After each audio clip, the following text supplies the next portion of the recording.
afternoon, guys. My name is Crystal and welcome to my YouTube channel. I've just been indoors having a relaxing Sunday, trying to. It's settled down upstairs. It's a normal noise, you know, nothing out of the ordinary. So I've been tidying up my living room. I've been mopping the floor, cleaning and tidying up and minding my own business. What other people do is their own business, and likewise they shouldn't interfere with my life, should they? They shouldn't be nosing and listening to my personal conversations. It's none of their damn business, right? So I'm just getting on with life by myself. On and off, we're getting messages from Flirt Finder. We had someone called James, and usual, taking the piss, making out I'm a fella, when it's quite obvious I'm not. And I don't have to prove anything to anyone, so I'm carrying on with what I'm doing.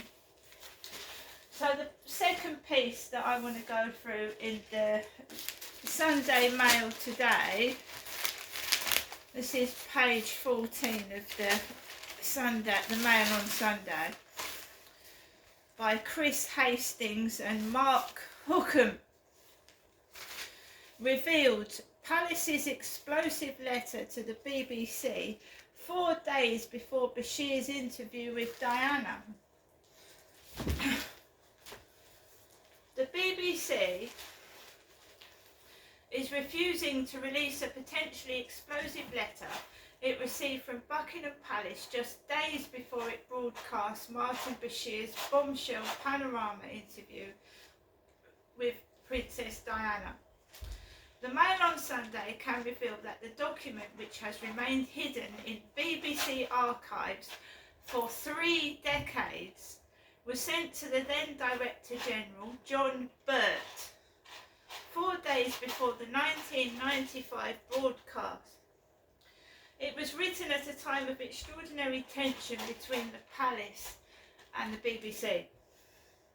Just days earlier, Diana had confessed to royal aides that she had granted Bashir an exclusive interview about the breakdown of her marriage to Prince Charles. The existence of the letter, which is understood to have come from the Queen's office, was confirmed in 10,000 pages of heavily redacted documents finally released by the BBC last week. It followed a long-running freedom of information battle between the corporation and investigative journalist Andy Webb over emails between BBC bosses when the astonishing scale of Bashir's deceit became known in 2020. Last night, historians and campaigners called on the corporation to end its cover-up and release the Palace letter and all other documents in full. It makes one think that they have something to hide. The MOS can reveal the document was sent to Lord Burt on November the 16th, 1995. It's known that Lord Burt, at the insistence of the Princess, had decided not to tell BBC Chairman Marmaduke Hussey about the interview for fear that Hussey would tell his wife, who was a senior lady-in-waiting to the Queen. The newly released files refer to letter from Palace to DG, withheld in full, and the date, but not the document itself. The timing is intriguing. The Queen was known to have been furious about the panorama interview. After it was broadcast in 1995, the monarch removed the BBC's exclusive rights to the production of her annual Christmas broadcast, which was seen as an act of revenge. The panorama episode was watched by more than 20 million viewers. Soon afterwards, the Queen wrote to Charles and Diana, urging them to divorce. In 1996, the MOS first revealed claims that Bashir had faked bank statements just weeks before the interview.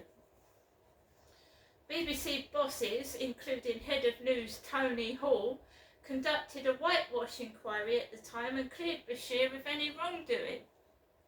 It took another 2 decades before the BBC finally ordered an official inquiry by High Court Judge Lord Dyson in 2021. This concluded that Bashir had faked bank statements in order to convince the princess and her family that members of her inner circle were selling details of her private life, and that the BBC covered up what it knew about his activities. Prince William issued a strongly worded statement saying he believed the Panorama interview had contributed to the breakdown of his parents' marriage. The BBC has been strongly criticised for obstructing freedom of information requests about the scandal. Under FOI rules, public bodies can choose to refuse to release communications with the royal family under what is known as a Section 37 exemption.